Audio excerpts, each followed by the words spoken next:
nós já estamos sendo gravados. Eu estou conferindo a transcrição, também está ok. A nossa transcrição também já está em andamento. Então, uma boa tarde ou boa noite, né? Dependendo, do local em que vocês estão falando. É um prazer estar com todos vocês aqui nessa agenda em que a gente vai trabalhar a questão do direito, né, e da educação ambiental corporativa. Em nome da universidade, o nosso muito obrigado aí ao Marcino, né, representando o ILADES, os demais que vão estar conosco nessa agenda também, os nossos palestrantes e convidados especiais, né, que na sequência vão se apresentar também e ter um momento para trazer as suas contribuições para discussão e reflexão na pauta desse webinar. Agradecer a todos que se inscreveram, né, e que vão estar conosco aí ao longo desse evento online. Agradecer a todos, né, que contribuírem também com dúvidas e questões, né, que nós teremos aí na sequência também das falas de cada palestrante. Então, muito obrigada, né, por essa oportunidade de estarmos juntos, de estarmos nos conectando. É um prazer recebê-los aqui virtualmente na casa da universidade, né? E fazendo o nosso papel aí de promover discussões, né, e reflexões sobre estratégias, ações que a gente pode tomar no contexto corporativo. Então, muito obrigada a todos, desejo a todos nós, né, um excelente webinar. Marcino, por favor. Bom, Obrigada. onde eu estou é quase boa noite, então espero que todos estejam bem. Quero aqui, em nome do Instituto Latino-Americano de Desenvolvimento Econômico Sustentável, ILADES, completamos aí 13 anos este ano. Estamos muito felizes com nossos programas, projetos que estamos realizando. Também aqui quero agradecer à professora Josiane, em nome da Unicinos, e também o meu querido amigo, colega, grande aliado desse programa, desse projeto, desse desafio que estamos todos imbuídos a fazer decolar. E vamos insistir, resistir, persistir, porque em algum momento ele vai decolar, né? É uma questão de tempo, é um ano difícil para todos, né? Todos os segmentos da sociedade.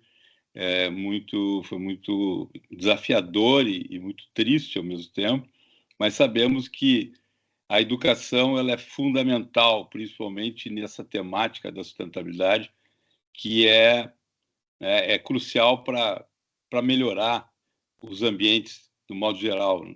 Desde da casa de todos, como das atividades socialmente, profissionalmente, enfim, na comunidade.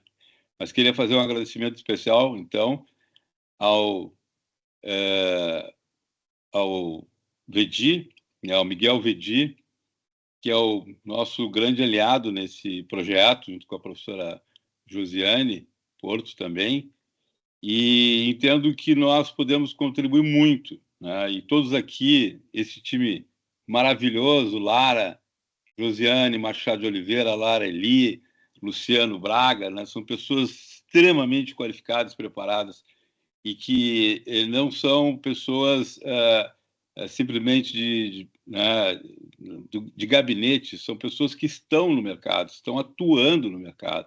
Então, tem uma referência muito boa para as pessoas que precisam incluir na sua agenda no outro dia, no outro dia da aula, né, onde que a melhor aula é aquela que você pode exercer e praticar os conhecimentos no dia seguinte. Então, a Lara aí tem uma trajetória fantástica nas suas atividades né, no jornalismo, muito reconhecida também nas empresas, nas grandes organizações, agora atuando numa grande organização nacional robusta, né, que é a Arezo, né, a Josiane com mais de 20, nem sei mais, já perdi a referência, Josiane com mais de 25 anos, pode ser, Josi? 25, né, Josiane? Pode, em torno 25, disso. em torno de 25 anos no Instituto do Meio Ambiente do Senai, no Centro de Tecnologias Limpas. O Luciano, que é mais jovem que todos nós, que é guri novo, né, tem também mais ou menos isso. Ele não escapa, né? Ele começou cedo de calça curta, tem mais de 20 e tantos anos também de experiência, né, como engenheiro de produção, né, e também com mestrado, e atuante, a Josi, engenheira química, né? Enfim, temos aqui e outros colegas que vão se agregar, né, cada vez mais em torno dos consultores associados, professores associados, que estamos aí em vias de ampliar, uma vez consolidados esses programas, né, professor José? Vamos agregar outros cursos. Mas primeiro precisamos colocar de pé essas 3 propostas, né? Então, aqui, só queria, não quero me alongar, agradeço aí e vamos em frente, vamos ouvir todos, né? Inclusive as pessoas que estão conosco, que imagino que a proposta é essa, interagir, né? É isso, professora? A nossa proposta, então, é que cada um se apresente, né? E deixamos a Lara para se apresentar por último, e aí que daí na sequência ela traz a contribuição dela para essa discussão. Serei breve, então. Eu sou a Josiane, já fui docente da Unicinos também até 2017, no curso de Gestão Ambiental, ministrando algumas disciplinas e orientando também trabalhos de conclusão, enfim. Sou engenheira química de formação e como o Marcino comentou ali, atuo já há mais de 20 anos aí nessa área ambiental, né, principalmente no que se refere à questão de resíduos sólidos, mas também hoje, né, na minha fala, a questão da economia circular, eu trabalhei num grande projeto que se chama Simbiose Industrial, que eu vou comentar ele um pouquinho também nos meus 10 minutos de fala, mas é isso aí, a gente quer trocar também experiências. Boa noite, pessoal. Satisfação estar trocando aqui com esse grupo. Então, eu sou o Luciano Souto. Da minha formação, então, é da engenharia de produção. Sou engenheiro de produção, mestre em engenharia de produção também. Mas tenho aí uma carreira toda dedicada para esse contexto de meio ambiente, né, dentro da indústria. Então, já se passam mais de 10 anos aí com a equipe de consultoria do Senai em meio ambiente, com uma bagagem minha base é a produção mais limpa, um olhar voltado aí para a prevenção de impactos ambientais, a prevenção da poluição, e a gente conseguiu desenvolver durante esse tempo de experiência, então, esse olhar aí para uma perspectiva de ciclo de vida de produtos, onde a gente encontra aí as pegadas de carbono, hoje os inventários corporativos, tema aí que a gente vai estar falando daqui a pouquinho. Então, pode seguir, Lara.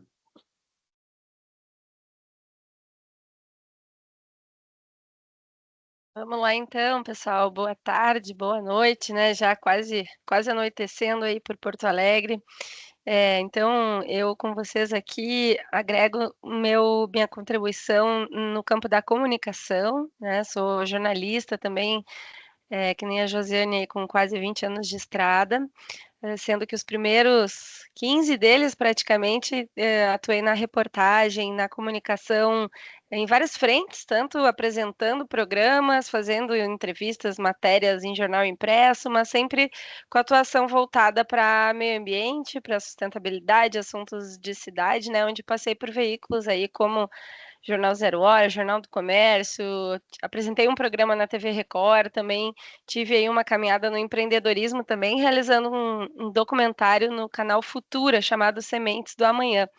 E aí, nos últimos 5, 6 anos da minha trajetória, fiz aí uma mudança importante, né? Dei uma pivotada na carreira e fui para o ramo corporativo, então me tornando uma especialista de sustentabilidade, né? Como o Marcino falou, me apresentou no começo, tive passagem aí pela Lojas Renner, pela Coca-Cola, e agora, mais recentemente, me juntei ao time de sustentabilidade da Arezzo, que acabou aí virando Asas, né? Grupo Asas, que é o maior grupo de moda da América Latina. Então, somando empresas aí do setor calçadista também com outras áreas da moda. E aí, Aproveitando então esse meu gancho e essa oportunidade de estar falando um pouquinho para vocês, né? Eu trago tanta contribuição de comunicadora dessa área socioambiental, mas também de pesquisadora, né? Sou doutoranda na comunicação na PUC, né? Hoje eu tenho uma pesquisa bastante voltada à relação da inteligência artificial com a sustentabilidade e como a gente conectar esses dois segmentos pode aumentar o engajamento, né, corporativo nessa pauta, nessa agenda.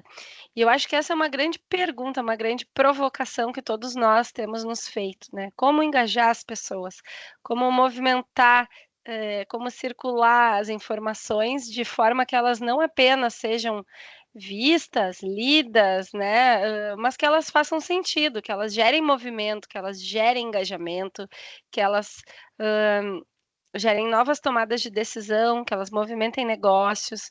Então, acho que essa é uma pergunta que a gente vem trabalhando nesses núcleos de sustentabilidade, né? E aí eu falo do lugar de uma varejista de moda, mas eu entendo que as universidades estão nesse movimento, eu entendo que os governos estão nesse movimento, eu entendo que as organizações do terceiro setor também estão nesse movimento. Como falar sobre essas ecohistórias, né, ou essas histórias de impacto ambiental, de transformação social, de modo a movimentar as pessoas, né, nessas causas atreladas, sejam elas, né, causas ligadas à temática direta do meio ambiente, à pauta climática, à biodiversidade, pautas da justiça social, né, direitos humanos, né, no que tangencia a realidade dos trabalhadores, e também pautas de governança, né, ou seja, como é que são tomadas essas decisões, como é que se organizam os processos. Então, a própria inteligência artificial e os processos de tecnologias de informação têm sido fortes aliados nessa tendência, nesse movimento, né, de plataformas que nos ajudam a gerenciar esses dados, softwares, né, de gestão, aplicativos que conectam o consumidor diretamente com seus interesses, né, possibilitando aí usos compartilhados, né, a share economy, ou uma cidade inteligente onde as pessoas tenham mais acessos. De outra forma, por outro lado, existe também um problema, né? Nessa infodemia, nesse excesso de informações que a gente está vivendo, as pessoas também estão um pouco saturadas, elas se encontram um pouco perdidas e, por vezes, até acabam paralisadas, não sabendo exatamente para que lado seguir, por onde começar.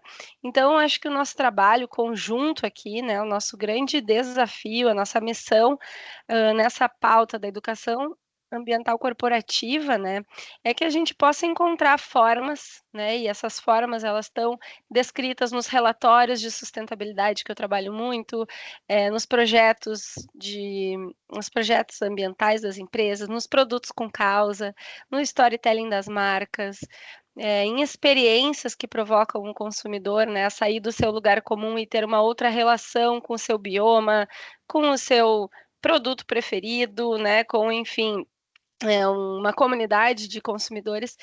Eu acho que o nosso desafio é justamente conectar, né, a estratégia dos negócios, das organizações com esses públicos e pensar de uma forma disruptiva, inovadora, tanto para essas entregas, né, da porta para fora, no que elas oferecem de serviços e produtos, quanto nos processos internos, porque o risco grande que a gente corre aqui é ficarmos repetindo entre os mesmos, né, entre pessoas extremamente letradas, conhecimento verticalizado, e aí a transformação não acontece.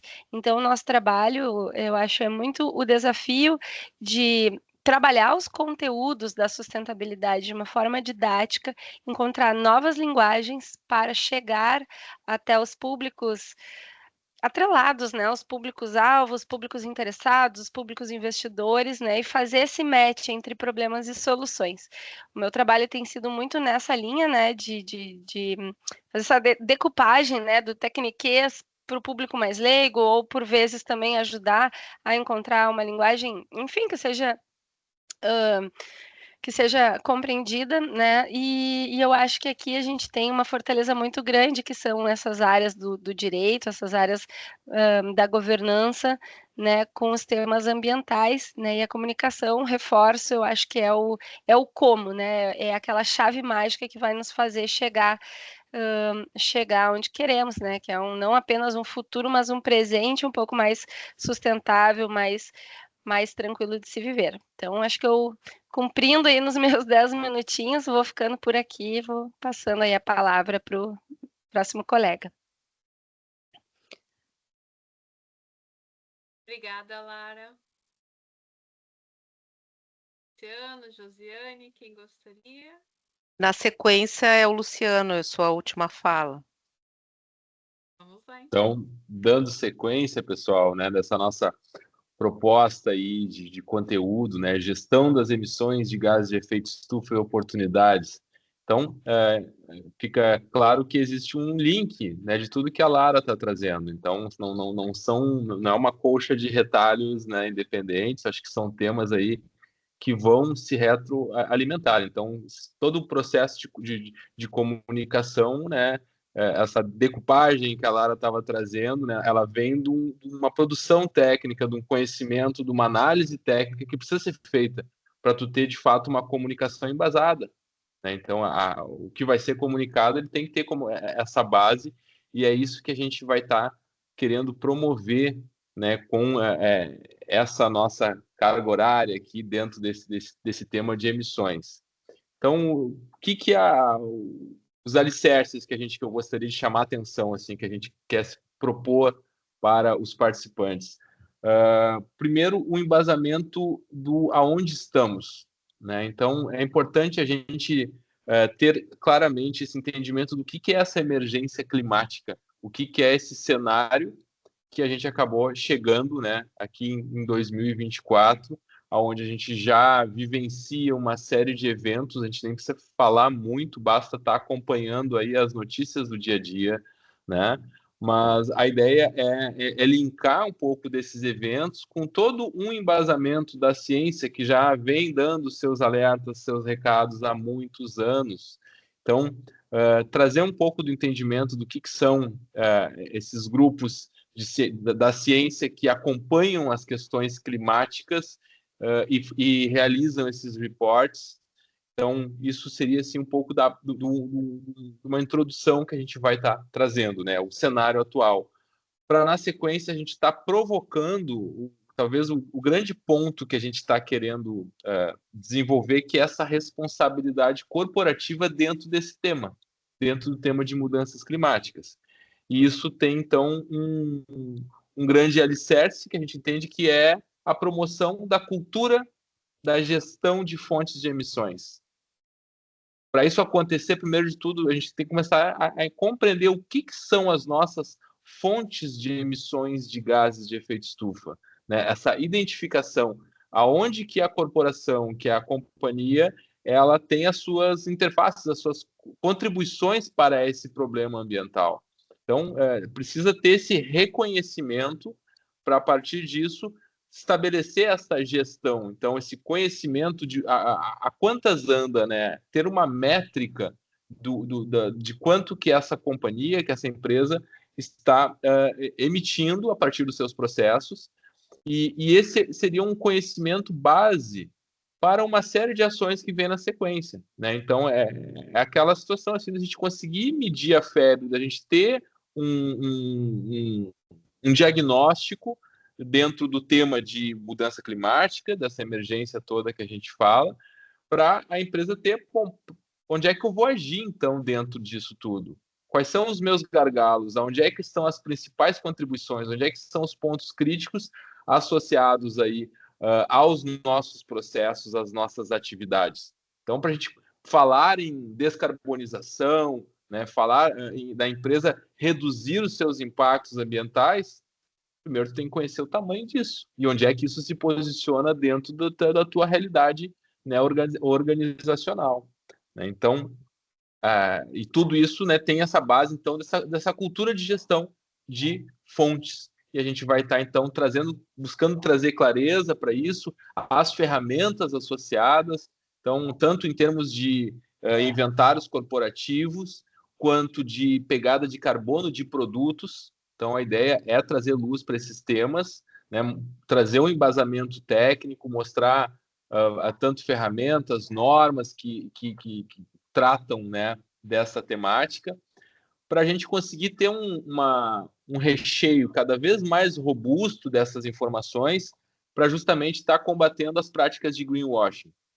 Então, uma empresa que busca essa caminhada, que tem um embasamento técnico, um embasamento científico dessa investigação para posteriores ações, ela vai estar andando, felizmente, na contramão daquilo que é o greenwashing, que são essas práticas de alegações ambientalmente boas, adequadas, amigo do meio ambiente e por aí vai, que muitas vezes são termos vazios, que na prática a empresa não tem ações que sustentem aquilo ali, né? Então a gente vai estar trazendo uma munição para esse combate, que até a gente acompanha os movimentos globais, né? Então esse ano saiu uma diretiva na União Europeia muito interessante, né? Isso foi publicado no iníciozinho de março, proibindo justamente uma série de termos genéricos de alegações ambientais. Então, por exemplo, o amigo o verde, né, que muitas vezes tu vê o eco, essas expressões utilizadas nesses formatos, elas passam a não ser aceitas no momento que ela não tem um direcionamento tal. O que significa esse eco?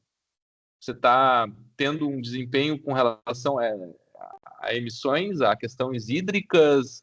Qual é a categoria de impacto ambiental que você está agindo para ter uma alegação como essa, né? Então, a gente vê que a gente precisa trazer respostas para essas práticas que já estão ficando cada vez mais, né, sendo banidas, e ter esses conhecimentos de como ter essa gestão de emissões vai, com certeza, além de posicionar a empresa num campo de comunicação adequado, ela tem uma série de oportunidades que ela carrega junto, em termos de mercados, né, podendo estar se adentrando em mercados, oportunidades com relação às reduções das emissões, uma vez elas conhecidas, sejam as emissões de um produto ou da empresa como um todo, e quem sabe até no mercado de carbono aí que está cada vez mais, né, se apresentando e se clareando dentro da realidade brasileira. Acho que meu tempo já está indo para os seus finalmente, então passo a fala para a Josi. Mas a intenção foi trazer uma visão geral, então, do que a gente está querendo cooperar, né, com esse curso de curta duração. Dali, Josi. Obrigada, Luciano. Retomando só a fala do Luciano e da Lara também, né? Uma questão importante ali que o Luciano comentou, né? E que eu lembrei aí de algumas frases lá do nosso tempo de Centro de Tecnologias Limpas. O que não é medido não é gerenciado. Então, e a questão da comunicação, eu vou comunicar alguma coisa para a sociedade de que eu reduzo, de que eu gero menos impacto, baseado no quê? Né? Que números são esses? Que medições que tu fizeste? Que metodologia que tu utilizaste? Então, isso é bem importante. Vou entrar, então, começando a minha fala aqui, dando uma nivelada de conceitos, né? Falando um pouquinho de duas realidades nossas hoje na nossa sociedade, que é a questão do esgotamento dos recursos, né? Não só em quantidade, mas em qualidade também dos recursos.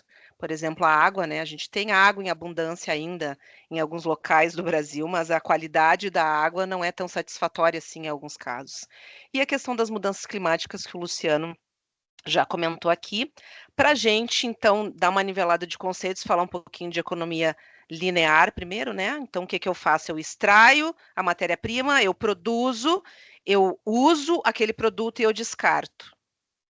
Em contraponto disso, a gente tem, então, agora o conceito de economia circular, para a gente tentar minimizar um pouco, né, os os impactos gerados ao longo aí de todo esse processo de economia linear que a gente teve até agora. Por que eu digo até agora? Porque muitos processos ainda estão na economia linear e isso gera um impacto muito grande, um impacto ambiental muito grande. Quando a gente traz o conceito de economia circular, a gente está falando no quê? Numa matéria-prima que foi transformada num produto, mas que ela vai ser transformada infinitamente para gerar menos resíduos e aproveitar da melhor forma, né? Essas matérias-primas que foram um dia extraídas. Então, é aproveitar de forma inteligente, né? Esses recursos todos. Daí eu trago, então, um outro conceito que a gente trabalhou bastante dentro do Senai, que foi a questão da simbiose industrial, que tem a ver com a economia circular, né, pessoal? O que é a simbiose industrial? Ela não é só compartilhar resíduos, né? Eu sou uma especialista em resíduos, trabalho há muito tempo com isso, mas é compartilhar recursos. Eu posso compartilhar um calor que foi dissipado, por exemplo, num processo, para que ele possa aquecer, por exemplo, uma estufa que vai produzir alimentos, né? A gente tem casos, né, relacionados a isso. Então, é utilizar melhor os recursos, compartilhando os recursos também. Matérias-primas, água, energia, equipamentos, instalações, né, áreas de armazenamento, por exemplo. Então, isso também tem a ver com economia circular, e a gente pensar dessa forma em como compartilhar melhor os recursos e utilizar melhor os recursos. E aí eu trago também outros conceitos que já estão muito batidos para a gente poder, para eu poder finalizar depois o meu discurso com algo que eu acho o mais importante e o que é urgente hoje, né? A gente tem o conceito ali dos tais dos 3 R's, que já viraram 5 e que já viraram 7, né? Mas era o reduzir, reutilizar e reciclar. A gente não está mais nessa época. A urgência hoje é o repensar, né, pessoal? Então, a gente tem que começar a repensar. E aí eu trago a questão da economia circular como a pergunta de como que os resíduos podem criar capital, os resíduos e os recursos, né? Não só os resíduos, mas os recursos também. Repensando e redesenhando esses produtos e esses componentes. Aí a gente está falando do quê? Do ecodesign. A gente está falando de que matéria-prima que eu vou utilizar, como que eu vou construir um produto, ou o design significa projeto, né? Como que eu vou projetar um produto de forma que ele volte para a cadeia produtiva, que ele volte nos processos produtivos? Qual a melhor forma? É colando uma matéria-prima na outra, ou é encaixando uma matéria-prima na outra, ou aparafusando uma matéria-prima na outra, né? Estou dando um exemplo aqui, né? Do que a gente pode fazer. Mas eu acredito que a gente precisa estar um passo além do nosso discurso de hoje. Aí eu falo da questão da comunicação, que a Lara iniciou hoje o nosso trabalho, que a gente precisa ir além disso. O reutilizar, reciclar, a reciclagem é importante? Ela é importante, mas a gente tem que dar um passo além hoje. Em função dessas coisas que a gente comentou, de esgotamento de recursos e de mudanças climáticas, realmente, eu acho que a palavra é o repensar, né? E como engajar, né, Lara, essas questões de repensar os produtos em geral, os processos, claro, mas os produtos, embalagens, os processos, materiais mais seguros, matérias-primas que depois eu possa compostar, né, que o produto eu consiga compostar depois. Isso sim eu conseguiria, por exemplo, na casa da compostagem, gerar nutrientes para o solo. Então, quer dizer, a gente precisa pensar, eu acho, um pouco mais além do que a tal da reciclagem, né, na economia circular. A gente tem que pensar realmente, um projeto, né, um projeto de produto de ser desmontado, de ser regenerado. Eu acho que é por aí. Eu anotei algumas coisas que a Lara comentou de engajamento, de match entre problemas e soluções, a questão da comunicação, foram coisas que eu anotei aqui que ela falou, e que eu acho que também é o nosso papel como educação ambiental mostrar isso, né? Cara, dá para fazer. Dá para eu ter uma empresa em algum, né? Tem exemplo de empresa que gerou uma quantidade de calor no seu processo e ela canalizou esse calor para uma estufa, como eu comentei antes, para produção de alimentos. Eu tenho como gerar um resíduo em alguns casos e esse resíduo ser utilizado por outra empresa também. mas eu preciso trabalhar dentro das organizações, e aí, de novo, a questão da cultura da organização, né, isso está no corporativo, é, dessa forma de repensar, porque senão a gente não vai sair muito disso. Gerei resíduo, recicla, manda lá para o galpão de triagem, que vai triar aqui o da minha casa. Não, a gente tem que pensar em outras formas. Acho que a gente tem que estar um passo além, e isso tem a ver com o corporativo da empresa, da forma como a empresa vê o futuro, da forma como ela imagina que a gente vai conseguir sair dessa, né, como a gente diz. Tem algumas formas da gente fazer isso. Eu acho que não adianta uma empresa só fazer, enfim, né, ou algumas empresas, mas a gente pode ter empresas âncoras que são exemplos, como é o caso das empresas que a Lara comentou aí, né, Renner e outras, que podem puxar essas cadeias também, que podem, de alguma forma, financiar ou pressionar, entre aspas, a sua cadeia para que elas também se engajem nesse processo, né? Então, acho que isso também é importante. E por né, finalizando aí o meu discurso, eu acredito que isso tem idade, né? Inovação é uma palavra também que eu acho que tem a ver com colocar no mercado a coisa toda, né? Oi? Acho que deu uma cortadinha, né? Desculpe. Foi só para mim? Foi só para Voltou? mim? Voltou já? Cortou, mas não comprometeu o entendimento. Tá bom. Então, finalizando o meu discurso, eu acredito, né, nessa questão da criatividade e da inovação para isso. Isso tem que estar, de novo, lá no corporativo, isso tem que estar no DNA da empresa. A gente tem que começar a enxergar um pouquinho além, né, dessa forma de pensar os nossos produtos, processos e serviços também. E isso tem a ver com a questão da inovação e da criatividade, voltando um pouquinho ali do conceito de inovação.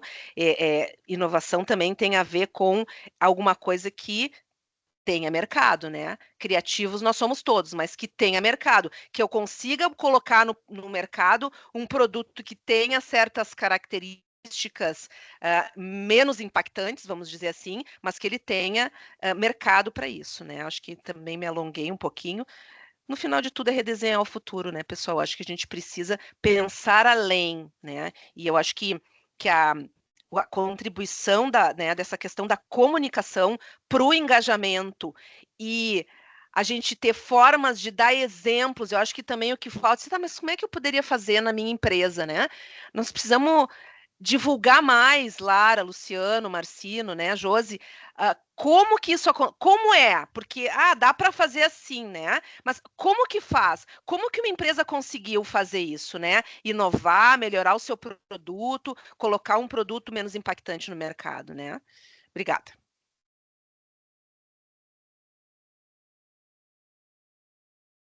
Deixa eu só aproveitar aqui para não perder o gancho, né?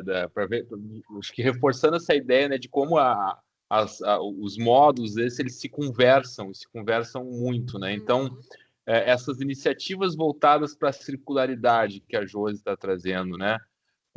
Isso hoje em dia nós dentro do ambiente Senai, dos projetos lá onde a gente trabalha, como a gente está trazendo para os projetos de inovação a verificação das pegadas de carbono dessas novas rotas que a gente está querendo trazer. No sentido de ter um entendimento dessas emissões, dessas novas alternativas, dessa nova engenharia que está vindo, para ver se de fato ela tem uma rota de redução de emissões diante das práticas atuais, né? Então, essa verificação ela anda junto, então não tem como dissociar as coisas. Só esse comentário mesmo, pode seguir. Eu sou mais antiga, né? Tinha um outro termo que a gente utilizava muito na produção mais limpa, que era desvestir um santo para vestir outro. Quer dizer, eu vou fazer um projeto de um novo produto inovador, e qual o impacto desse produto em comparação com o que tu produzia antes, né? Às vezes tu troca 6 por meia dúzia, às vezes tu tem, né, uma questão de realmente desvestir um santo para vestir outro. Tu arruma um lado, mas uma outra categoria de impacto tu vai piorar. Então, isso também é importante estar na discussão também das corporações, porque senão vira greenwashing de novo, né? Tu melhorou um produto, ele é mais ecológico porque eu mudei ali, eu agora estou trabalhando com o plástico que vem, né, da cana de açúcar. Tá, mas isso realmente é melhor no cômputo geral dos impactos ambientais do teu produto, né? Então, isso é bem com, né, vai ao encontro do que o Luciano comentou. Quando tu começa um projeto novo de um produto, de um serviço, né, de um processo, que ele seja avaliado sob esses aspectos também de impactos ambientais. Eu complemento, Josiane, a sustentabilidade financeira e a sustentabilidade operacional também, né? Porque muitas vezes a substituição de uma matéria-prima é algo extremamente oneroso para um projeto, para um processo fabril.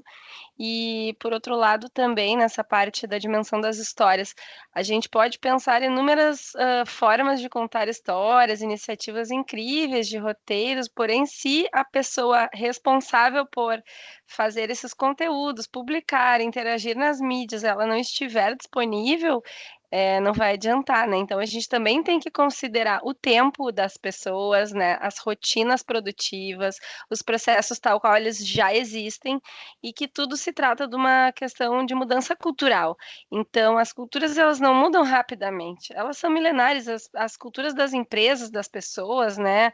Das comunidades, elas têm um jeito próprio, um tempo próprio que também deve ser respeitado. Então, encontrar esses meios de se inserir, muitas vezes, né, de inserir novas informações em antigos processos, essas inovações, às vezes, é muito mais sobre pequenas mudanças, né? Colocar uma informaçãozinha a mais, uma mudança de comportamento aqui, um novo jeito de olhar ali, às vezes é mais efetivo do que pensar grandes revoluções que causam desgaste, né, conflitos e um gasto de recursos que não se efetiva em engajamento, em retorno, né? Então, essas discussões dos processos lineares e circulares, elas são importantes também, porque no fim do dia é sobre as pessoas, né? É sobre as pessoas e a sua forma de fazer. Tudo bem. Marcino, tu queres fazer uma costura antes da gente passar para as dúvidas? Tá fechadinho aí o teu fone.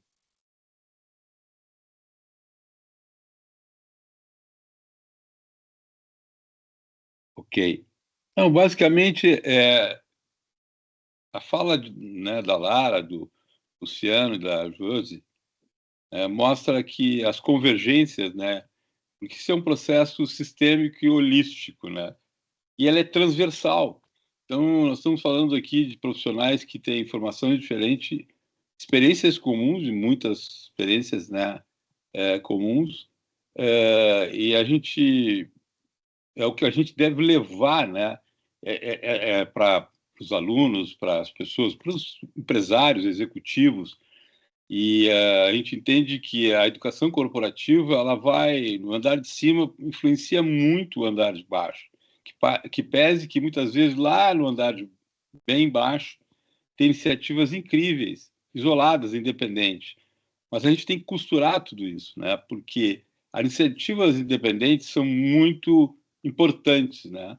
Mas se nós somarmos todas as iniciativas, a gente vai ter um impacto muito maior de melhoria, de mitigação, de responsabilidade também, não só corporativa, que é o nosso foco aqui, né, trazer as corporações para essa arena, né, porque elas ainda estão muito longe, muito distante vamos dizer, de uma realidade do dia a dia de uma cidade, né, onde tudo acontece, que a gente vê, passa quem mora em Porto Alegre, ou quem mora em Novo Hamburgo, ou São Leopoldo, em Carinhoso, na grande Porto Alegre, o passivo, depois das enchentes, obviamente que foi um número absurdo, né? O volume ainda de resíduos, de tudo que é tipo, né, de resíduos. E a gente não vê, do modo geral, também aquelas iniciativas, tem iniciativas voluntárias que contribuem muito nesse processo, mas elas não têm resistência, né? O voluntariado ele tem um tempo de validade, porque as pessoas têm que cuidar da sua vida, né? E isso é uma situação cada vez mais profissional. O desafio de manter uma cidade organizada, limpa, né? Com saneamento, com destinação, tratamento, coleta, né? e principalmente a drenagem urbana, a gente viu o quanto a maior crise climática do Brasil que nós vivenciamos recentemente, há 100 dias, né? O quanto isso trouxe, né, aflorou muitas coisas que ficam embaixo do tapete, né, embaixo da grama. Então, acho que essas convergências todas da Lara, essa visão das experiências dentro das corporações, de grandes corporações, e podendo movimentar e mobilizar e criando cada vez né, um exército, né, trabalhando em torno desse agora, eu acho que não só não porque por ser da área, né, há tanto tempo, eu sempre digo que quando falamos em sustentabilidade, meio ambiente, nós falamos em vida, né? Que não tem nada mais importante, mais valoroso que a vida.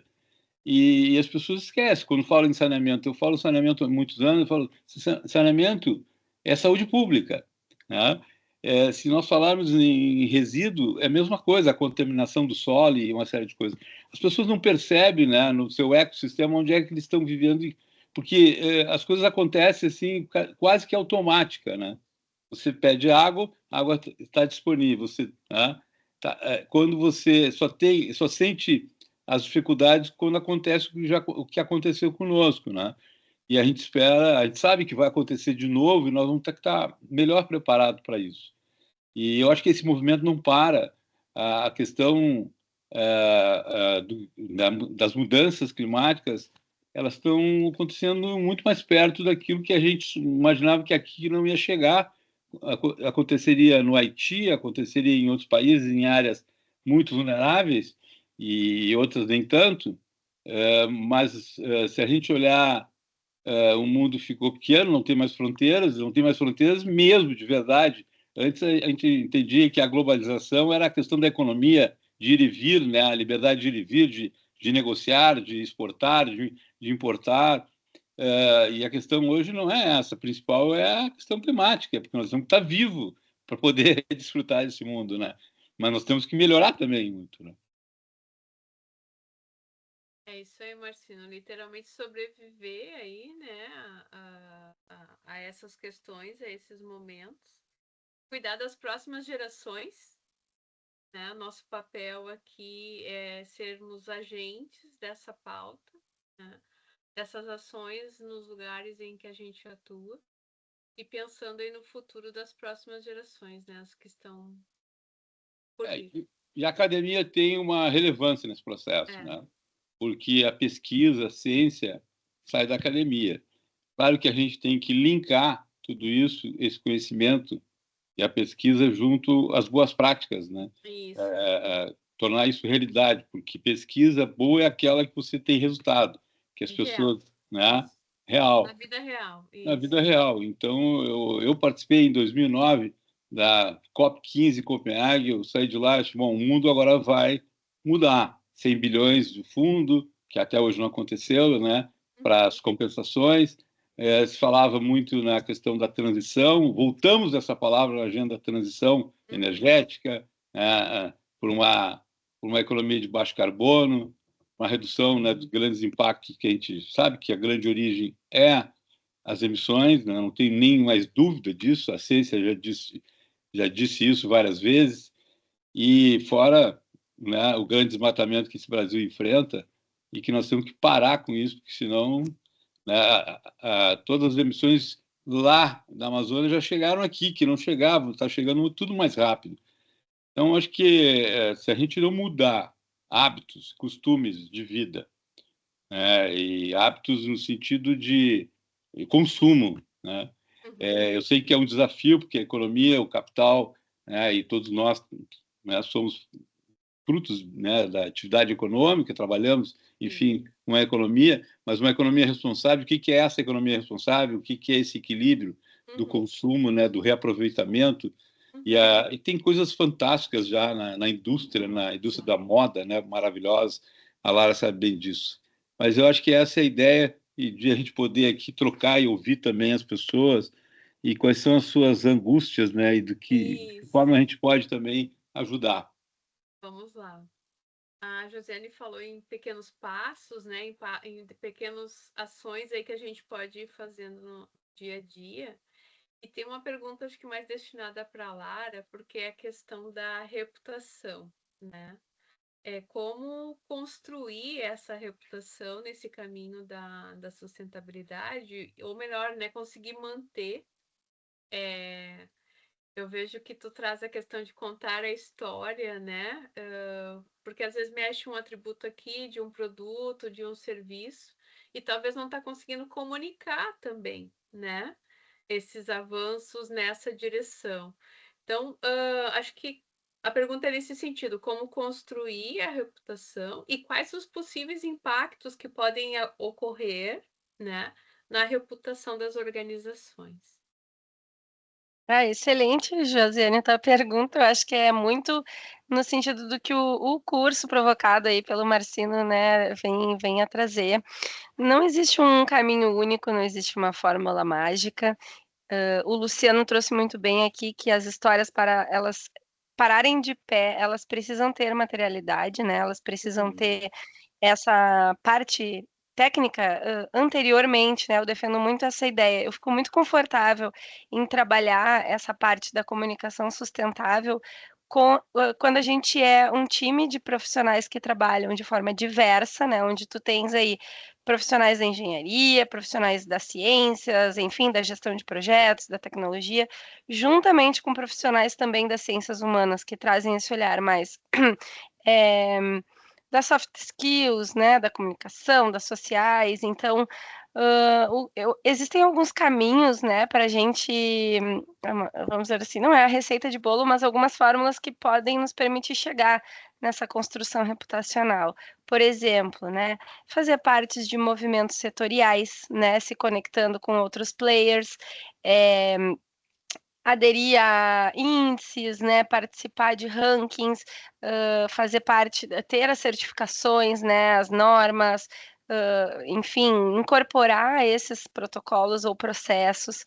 Com certeza, né, ter processos de gestão ambiental estruturados, né, que passam também por como estruturar internamente esse tema, né? A gente fala muito que tudo parte de uma matriz de materialidade, ou seja, você define aí os seus públicos, né, os seus impactos, seus públicos de relacionamento e define um plano de ação. Não dá para sair atirando para tudo que é lado.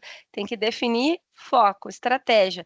Uma vez definido esse foco, essa estratégia, fica mais fácil pensar, bom, de toda essa totalidade desse universo de possibilidades, o que eu vou atuar primeiro, né? Onde vai ser o meu foco? O meu tema material é água, é a questão das emissões climáticas e a questão das comunidades, perfeito. Vou focar, então, o meu recurso, né? Vou focar o meu trabalho, vou criar equipes, vou ter projetos nessa direção. Né? E aí eu acho que essa parte dos selos, das certificações, dos movimentos, eles ajudam, eles contribuem, eles não são a única forma, não basta fazer parte do movimento, né? Eu já escutei muitas vezes, você aderiu ao meu, a esse compromisso, né? Vamos supor, um compromisso do desmatamento zero. Não basta colocar lá no seu site ou ter o selo, você tem que participar das reuniões, você tem que demonstrar, né, o crescimento, tem as metas, tem que como a Josiane também trouxe, né, reportar esses avanços. Então, tudo isso faz muito sentido da parte de gestão. Agora, se também você não conta para as pessoas isso, se você não compartilha essa experiência, também não adianta, né? Então é um misto assim do fazer um pouco, mostrar um pouco e não deixar para mostrar o que está fazendo lá no fim, né? Quando o projeto está completamente acabado, porque talvez a prioridade não seja mais essa quando você decide contar, né? E talvez o que você vai conseguir modificar uma pessoa, trazer um parceiro ao contar um pouquinho daquela história, né? A mostrar uma boa prática, a trocar uma experiência, dar um feedback e receber também, isso já pode ser profundamente transformador para o seu processo. Então, acho que a reputação ela passa por aí. Acho que a Josiane tem aí também uma contribuição. Eu penso também que a reputação tem a ver com a transparência, Uhum. em como que a empresa divulga isso, né? Tu estava falando em materialidade, a gente também fala em relatórios de sustentabilidade, essa transparência. eu acho, né? O que que foi feito, que números foram esses, né? Tu vai contar a história, mas tu vai mostrar dados também, investimentos que foram feitos, indicadores que foram coletados, para a gente poder ter realmente algo material, como tu mesmo comentaste, né?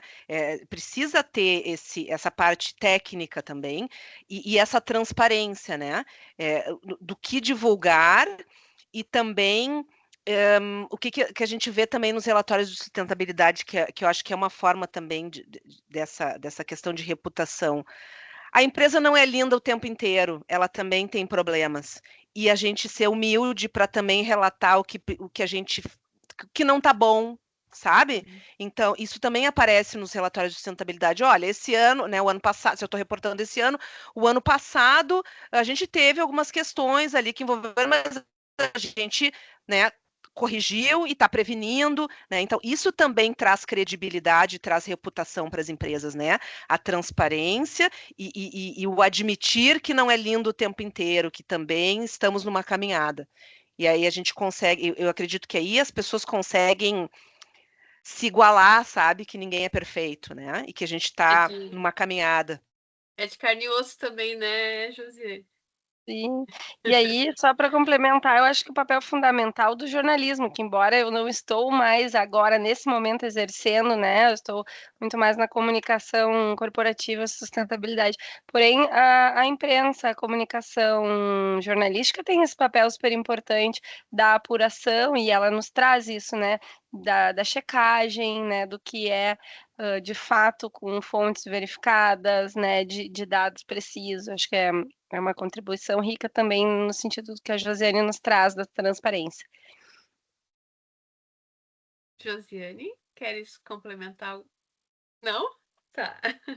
Levantei a mão por engano. Tá bem. Vou avançar para a próxima questão, pode ser?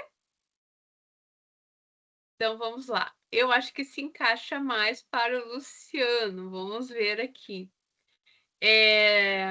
Um dropzinho, assim, uma breve explicação, Luciano, se possível, sobre pegada de carbono, mercado de carbono que você comentou na sua fala.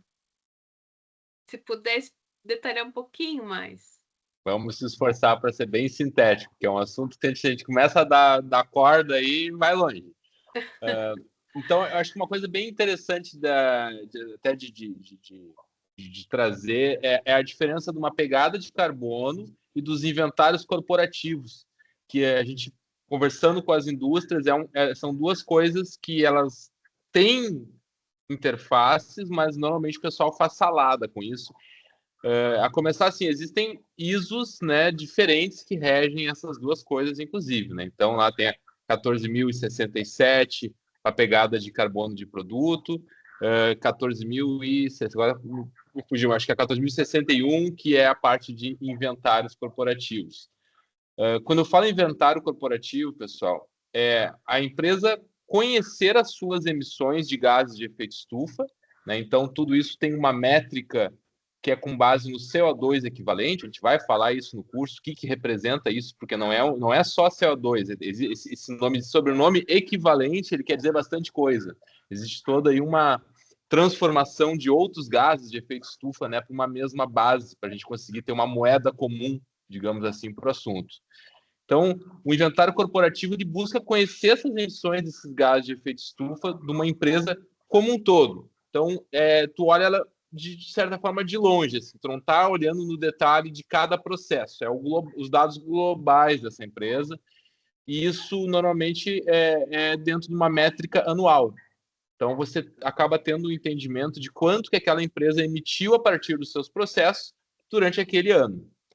Diferente de uma pegada de carbono de produto, que pensando numa mesma empresa que faz seu inventário corporativo, mas calcula a pegada de carbono dos seus produtos, as fontes das emissões, muitas serão comuns. Tá?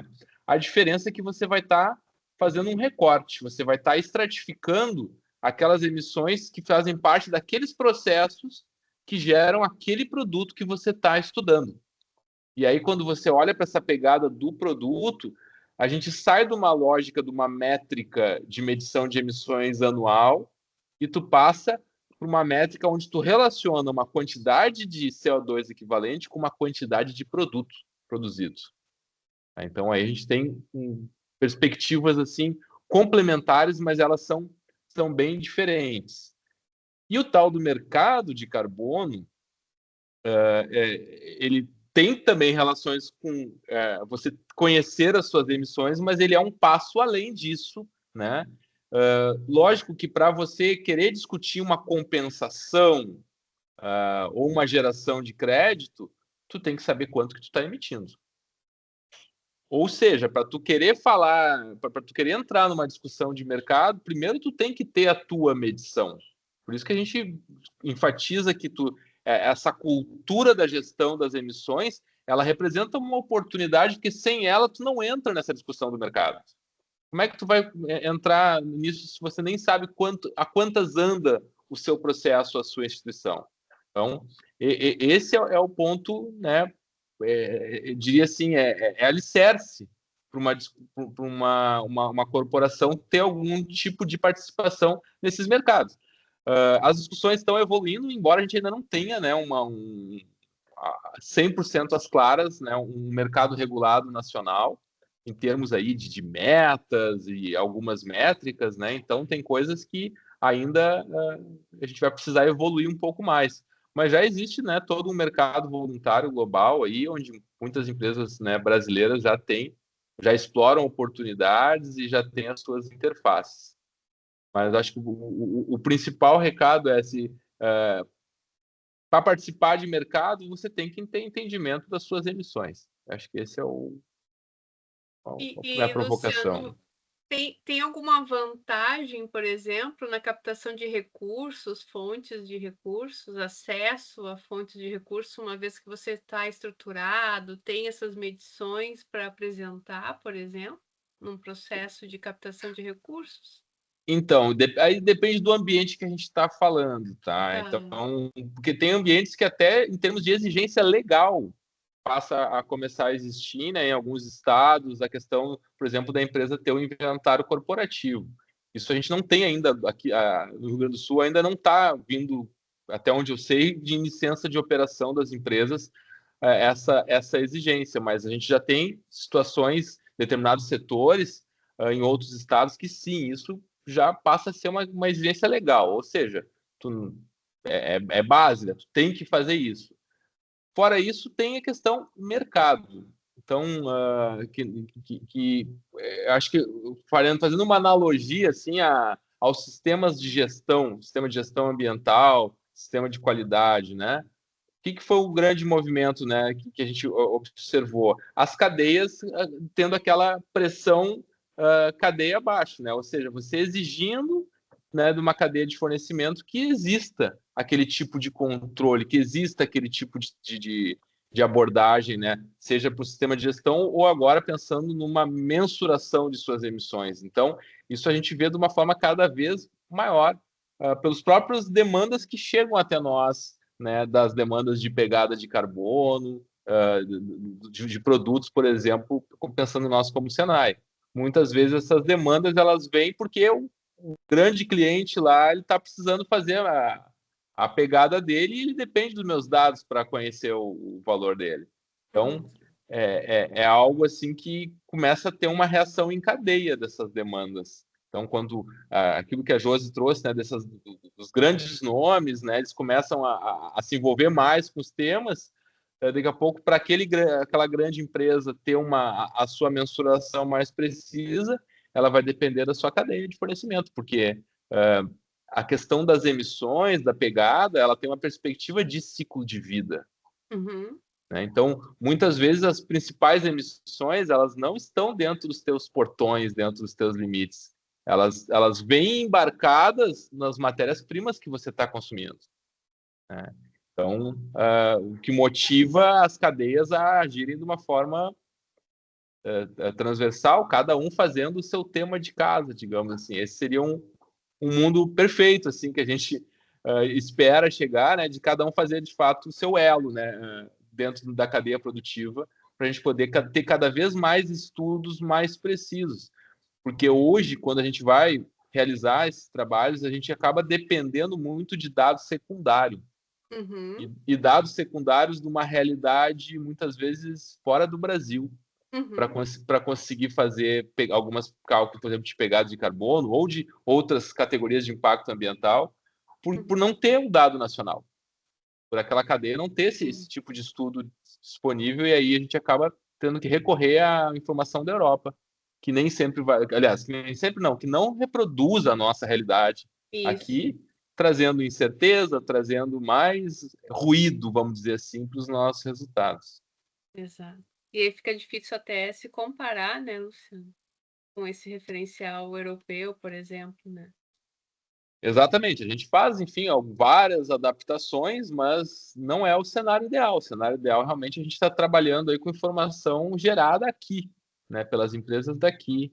E para isso a gente precisa, então, realmente promover toda essa cultura desse autoconhecimento, né, industrial, organizacional, aí, com dados relacionados a N categorias de impacto ambiental, né? Eu sei que o nosso foco hoje aqui é mudança climática, que é desse módulo, mas a gente, nos estudos aí de avaliação de ciclo de vida, a gente olha para N outras categorias de impacto ambiental tão relevantes quanto a questão climática, né? Então, questões aí de água, questões de biodiversidade, questões aí de acidificação de oceanos e por aí vai. Muito bem, temos espaço para mais uma perguntinha? Pode ser?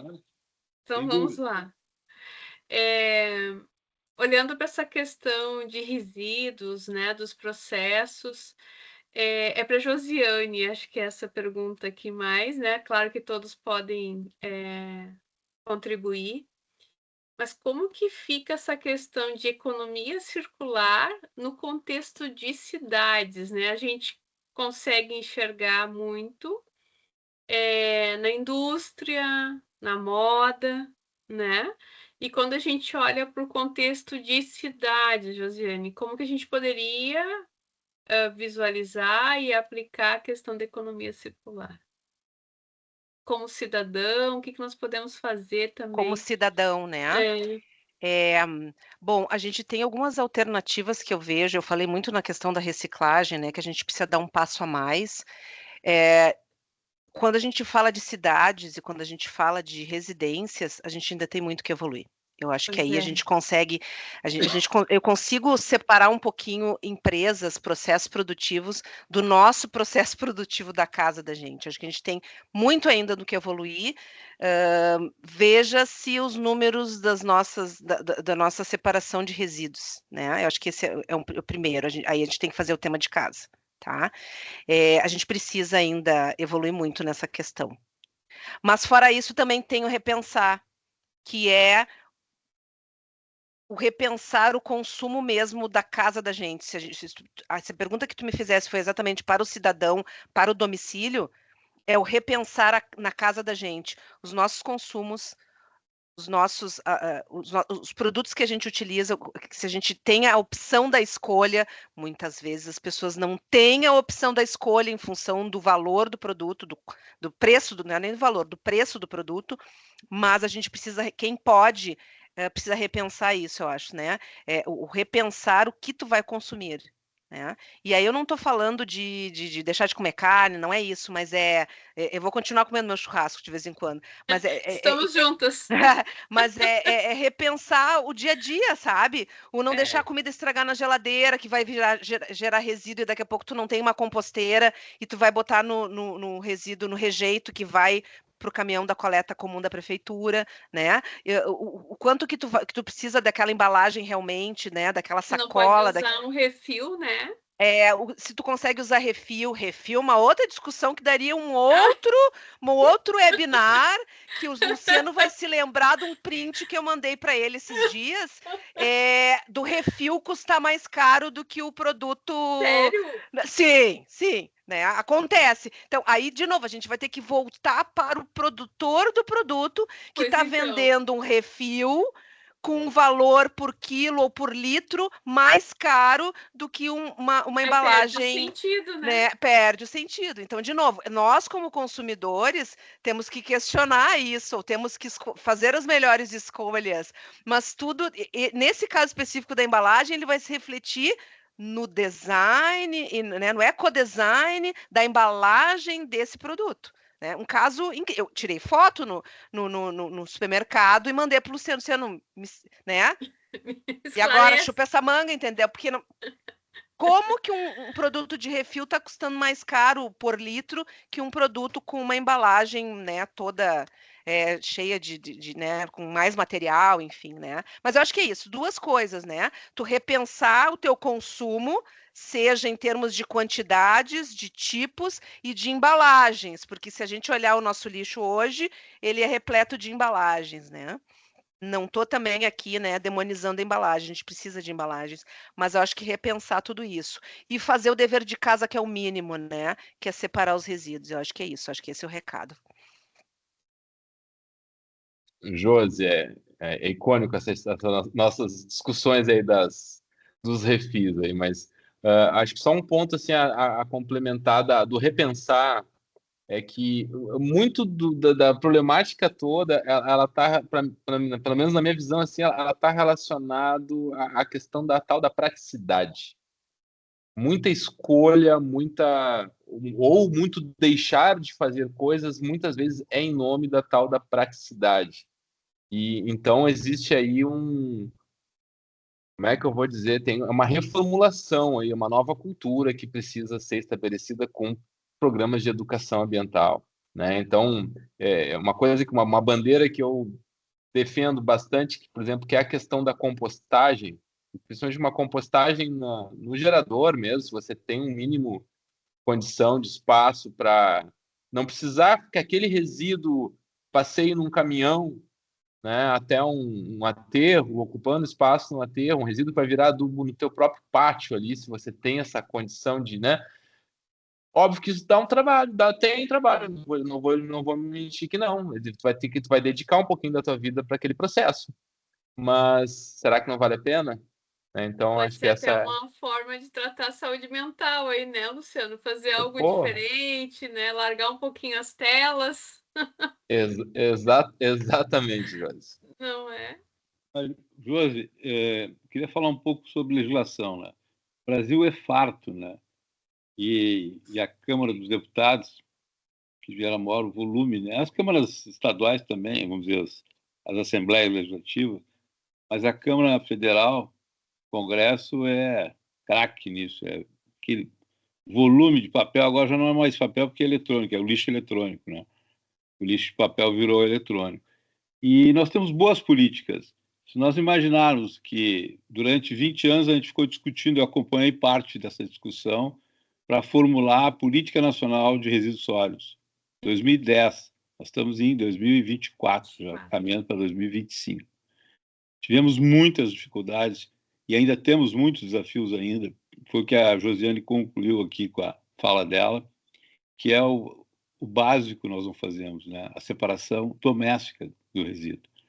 E hoje eu me deparei com uma coisa incrível, há pouco, à tarde, agora no final da tarde, saindo para dar uma caminhada no bairro, encontrei o meu zelador do prédio e eu, ei, tudo bem? Ah, tudo bem. Consegui finalmente alguém que levasse o resíduo, como é que se diz? O resíduo que reciclável. Eu disse, como assim? Os caminhões não estão passando? Não, os caminhões não estão passando, tá? Para coletar o resíduo, que é o mais rico, né? Que é o que vai destinado para os galpões de reciclagem e tal. Então, são coisas incríveis que acontecem num país que a gente vê uma série de contêineres de Porto Alegre há muitos anos, e que foi a primeira cidade do Brasil que criou, né, a coleta seletiva. O Rio Grande do Sul é fantástico, ele cria coisas maravilhosas, criamos, né? Tivemos a oportunidade de conviver com Lutzenberg e outros tantos gênios da sustentabilidade, mas as pessoas vão esquecendo pelo caminho.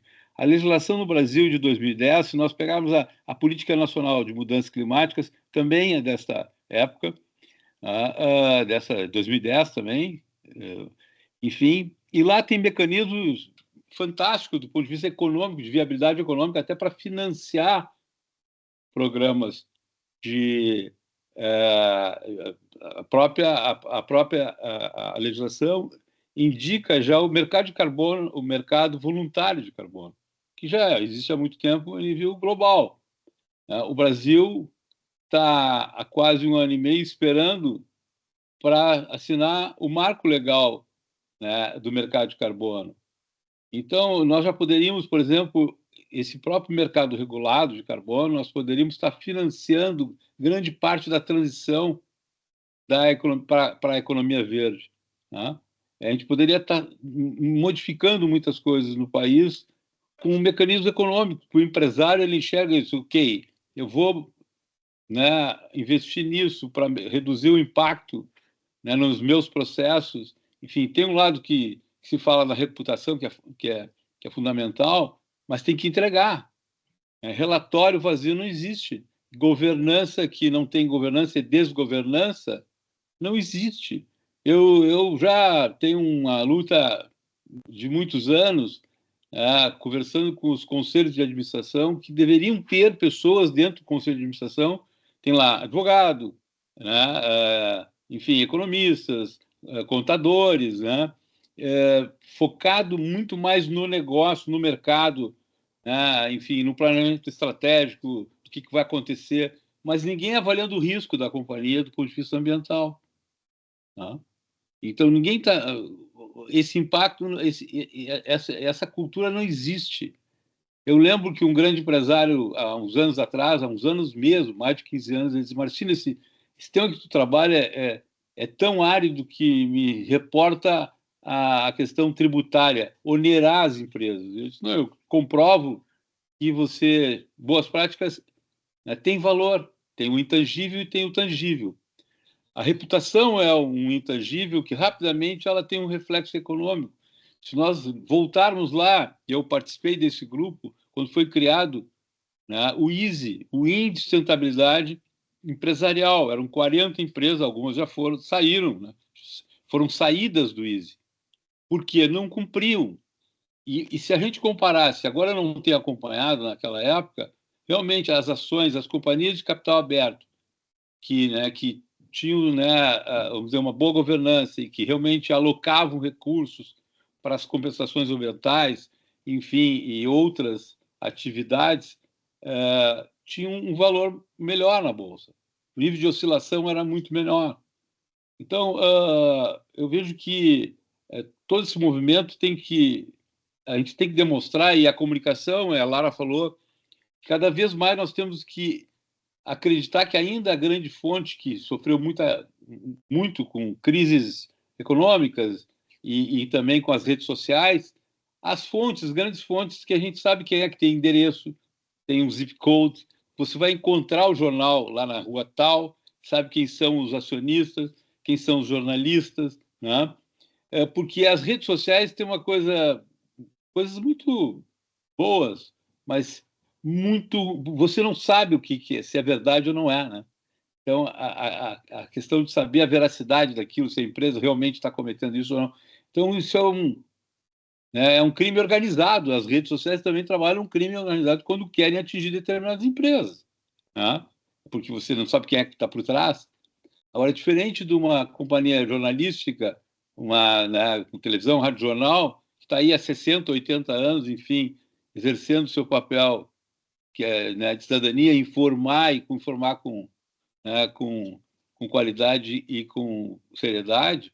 É isso que cada vez mais eu vejo que a gente tem que fazer um movimento, né, pró às companhias de comunicação que estão estabelecidas, né? Porque é a única chance de a gente ter assim, a confiança que a fonte é fidedigna, né? E isso influencia barbaramente na reputação, na imagem das companhias, porque hoje é muito fácil atingir pessoas e atingir empresas. E as empresas sofrem, né? Sofrem economicamente, se são empresas que têm cotação na Bolsa, você vê o impacto imediato, né? Então, eu acho que a legislação no Brasil são legislações muito consistentes, bem elaboradas do ponto de vista na área, estou falando na área do clima, na área de resíduos e outros, e também o marco legal do saneamento, que nós evoluímos muito nisso, né? Não teríamos recursos, as companhias estatais não teriam 700 bilhões para investir em saneamento até 2033. Então, acho que até 2033 a gente chega com a universalização da água e do esgoto, que é outra vergonha desse país, né? Nós temos mais de 100 milhões de pessoas sem tratamento de esgoto. Então, eu acho que a gente tem muito para evoluir, eu acho que é bom isso, porque a gente tem trabalho, tem desafio, né, na educação, de poder melhorar, e as pessoas também se qualificarem para terem uma posição mais firme dentro das companhias, né? Nós tivemos uma experiência, Josiane, eu, Luciano, um grande trabalho quando a Companhia Saneamento do Rio Grande do Sul era pública.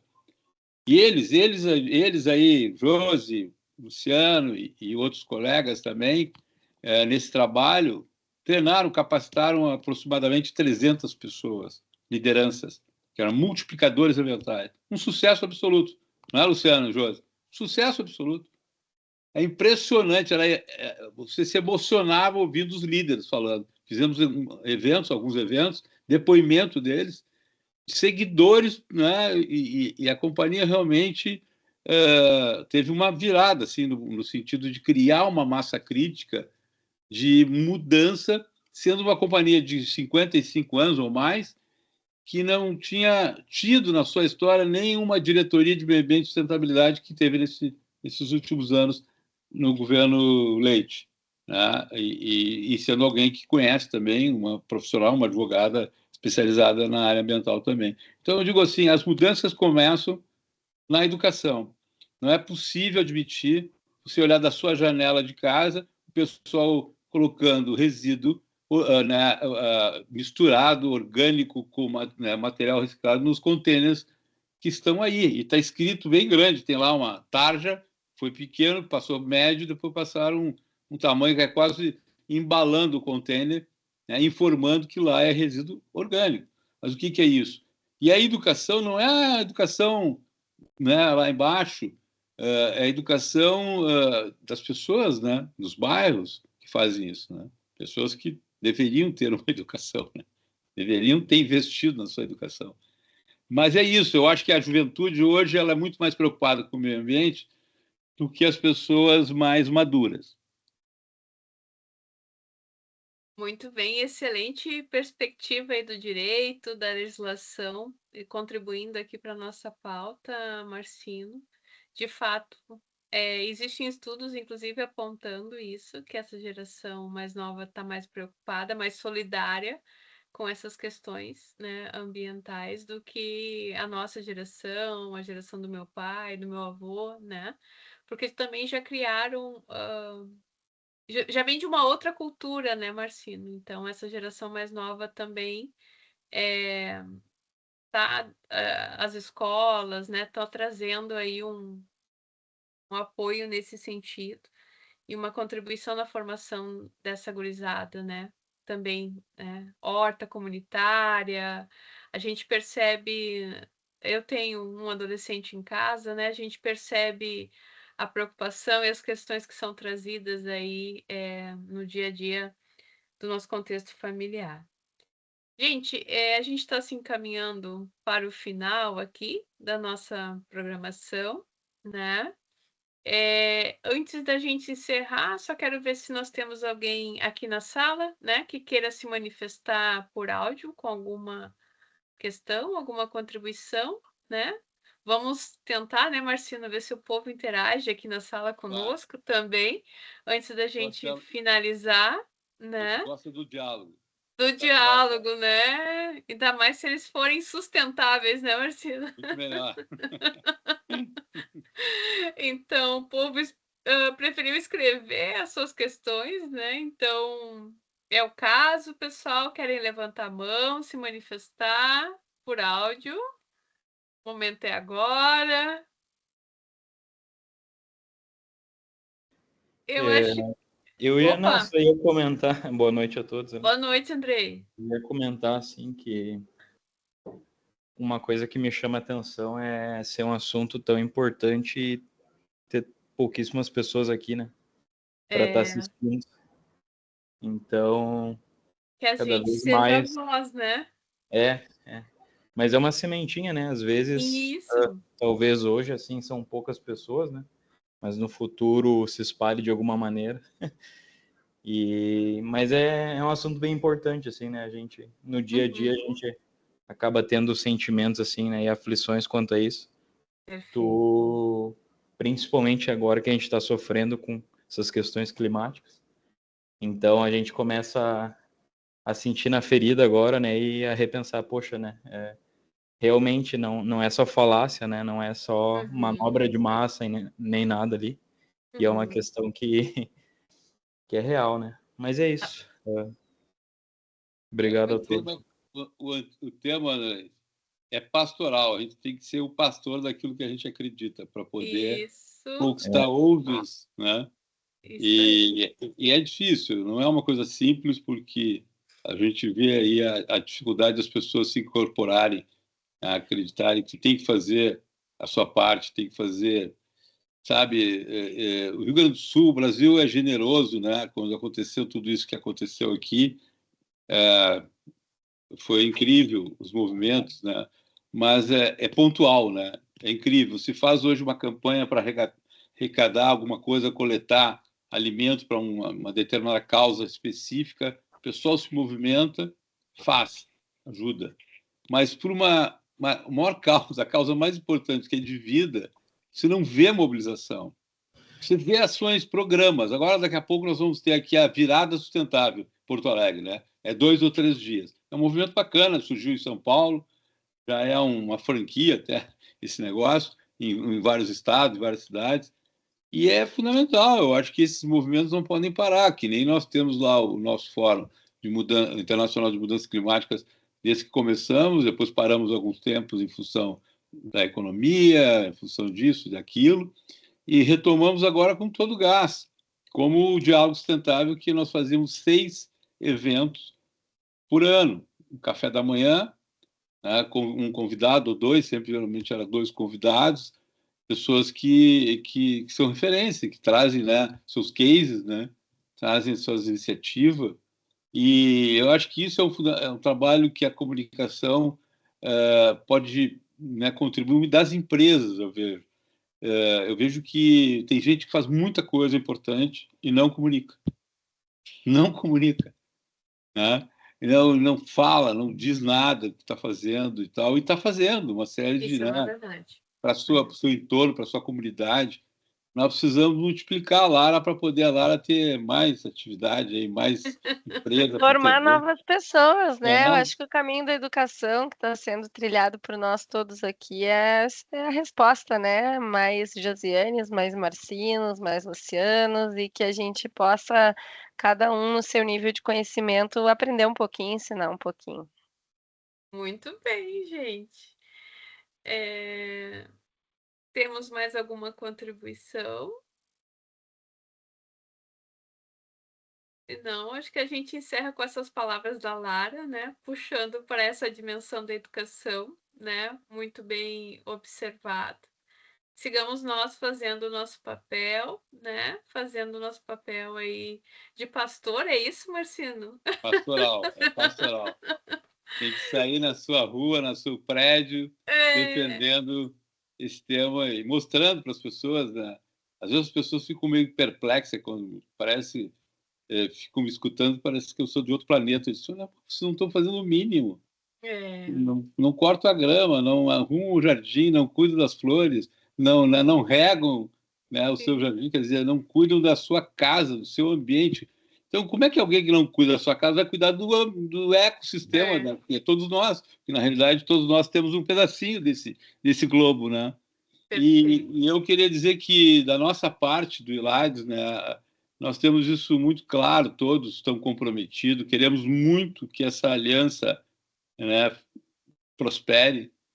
A Lara também, a Josi e o Luciano, o André, que está nos acompanhando, o Zago não está conosco aqui.